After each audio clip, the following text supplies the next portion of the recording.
C'est une exposition qui prend son origine dans un acte de générosité extraordinaire. En 2009, Hélène Senfould, grande donatrice du musée, a donc donné une œuvre de Nicolas de Staël intitulée Antibes, qui provenait de la collection de son père Édouard Selle. Et cette année, on célèbre le 100e anniversaire de la naissance de Nicolas de Staël.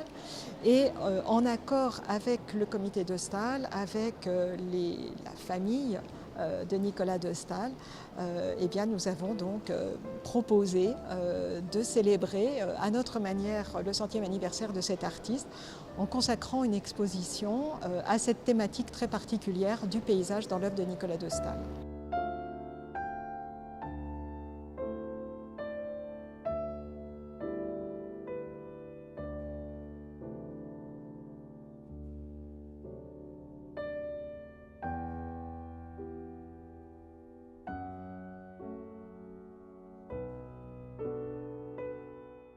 Alors c'est un peintre qui a une carrière fulgurante parce qu'il réalise en moins de 15 ans, entre 1942 et 1955, une œuvre d'une grande liberté, une des œuvres les plus importantes de la seconde partie du XXe siècle.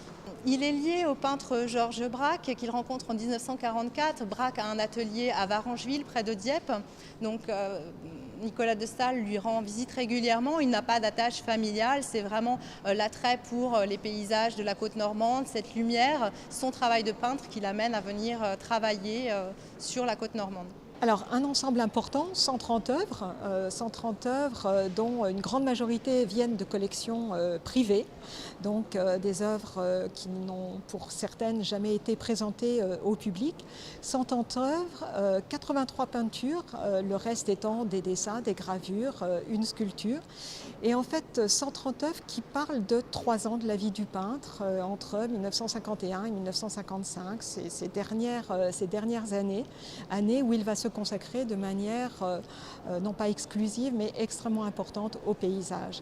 Alors l'exposition est ouverte du 7 juin jusqu'au 9 novembre, donc 5 mois, tous les jours sauf le mardi, de 11h à 18h en semaine et jusqu'à 19h le week-end.